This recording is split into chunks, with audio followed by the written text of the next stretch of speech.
Seringkali kita mempertanyakan bahwa kita ini sedang diuji oleh Allah atau ditinggalkan. Ini part of the test atau kita dihukum.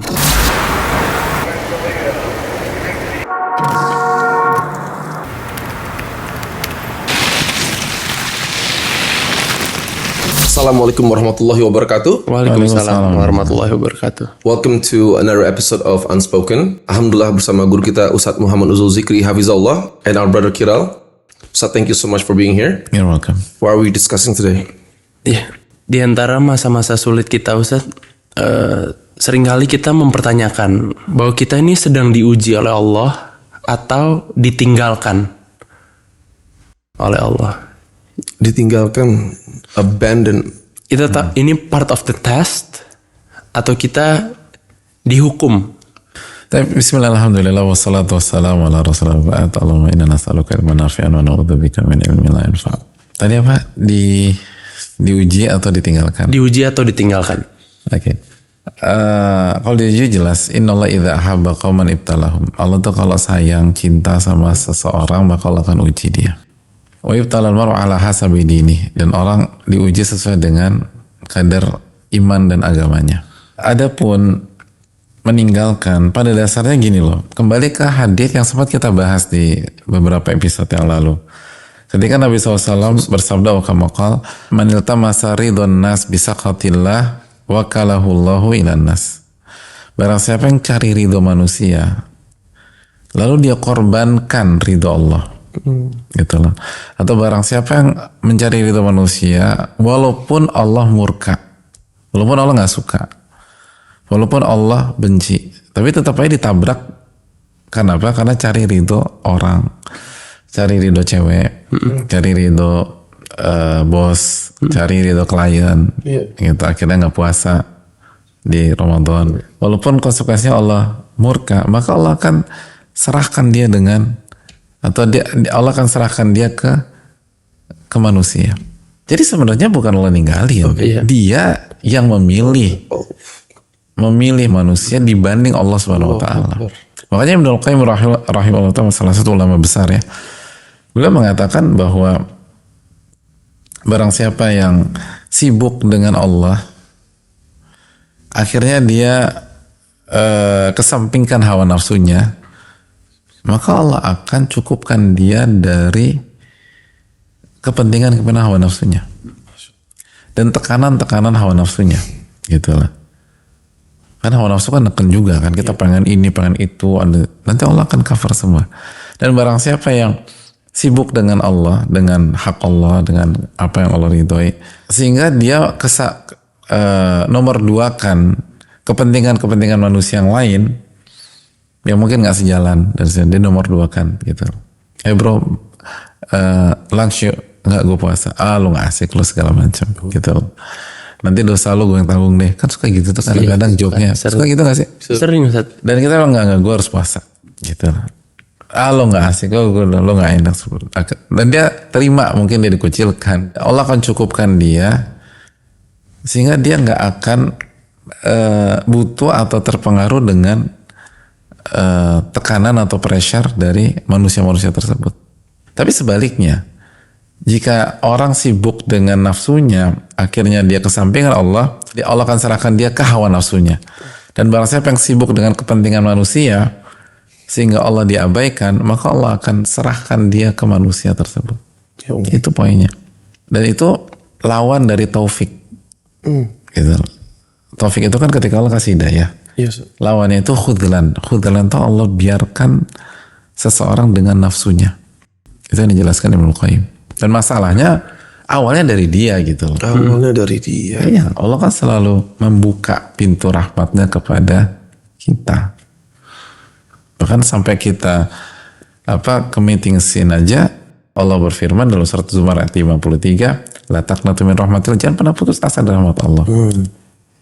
Cuman orang itu ya gitu sih, lebih memprioritaskan nafsunya atau orang lain dibanding penciptanya, gitu loh. Nah, Ustaz, sampai di titik mana kita itu memilih hal lain daripada Allah? Karena kadang nafsu tuh juga nggak bisa semuanya dipadamin.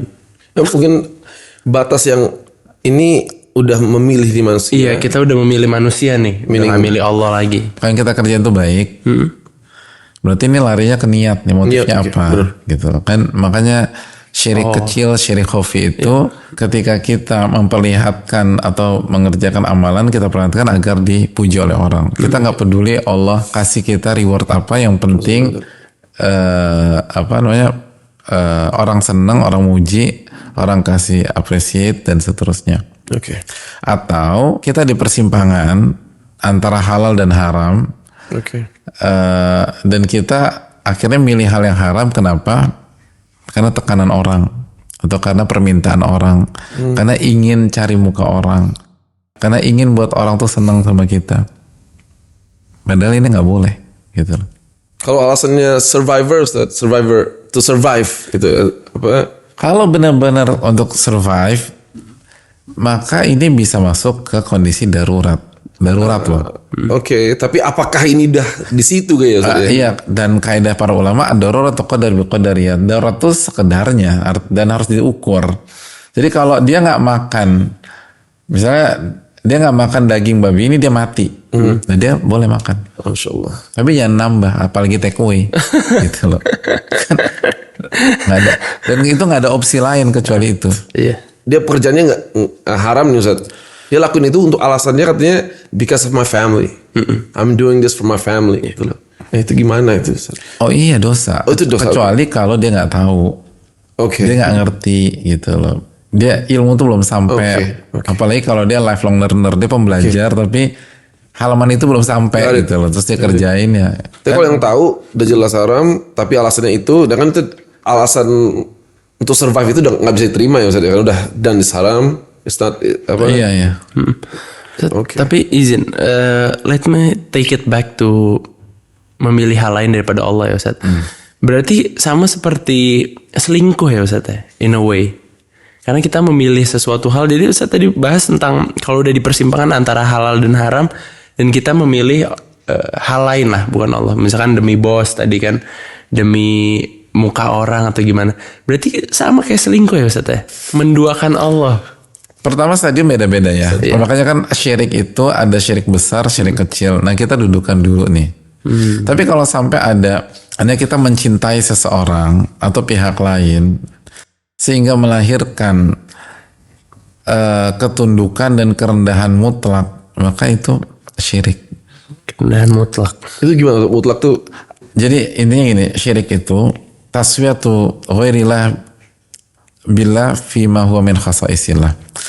Jadi menyamakan makhluk dengan Allah di hal-hal yang memang itu spesialisasinya Allah Subhanahu wa taala. Kan hanya Allah yang berhak kita cintai Iya. Iya. secara utuh sehingga melahirkan ketundukan Iya. dan kerendahan mutlak. Oke. Kita boleh cinta sama manusia tapi nggak boleh melahirkan ketundukan dan kerendahan mutlak. Ya kayak Ori aja, Ori cinta nggak sih sama your wife? Alhamdulillah. Alhamdulillah. Ya, semoga Tapi alhamdulillah. apakah melahirkan ketundukan dan kepatuhan dan keren mutlak Ori ke istri gitu loh? Kan my beloved wife kan. Iya. Tapi apakah ketika kita my beloved wife kita tunduk, kita nurut secara mutlak? Enggak. Atau sebaliknya, on the other hand juga nggak boleh. Iya. Jangan mentang-mentang istri lo harus nurut sama gue secara mutlak. Enggak. True. Makanya kan Nabi SAW mengatakan la ta'ata li makhlukin fi ma'siyati khaliq. Nggak ada ketaatan kepada makhluk kalau bermaksiat kepada Allah. Apakah mungkin jika seseorang tuh sibuk dengan Allah, rajin ibadah gitu, tapi tetap dikuasain hawa nafsu? Mungkin kalau ibadahnya secara zahir aja.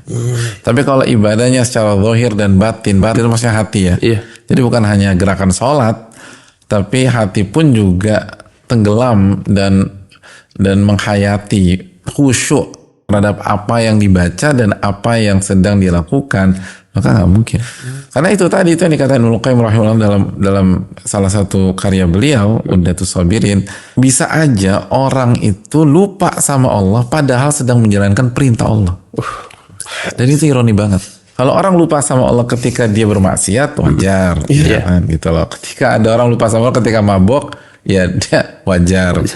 Tapi ini ada orang lagi sholat, tapi dari takbiratul ihram sampai salam, dalam hatinya dia nggak ingat sama Allah. Ada orang inget kunci mobilnya, mana kunci mobil gue ya.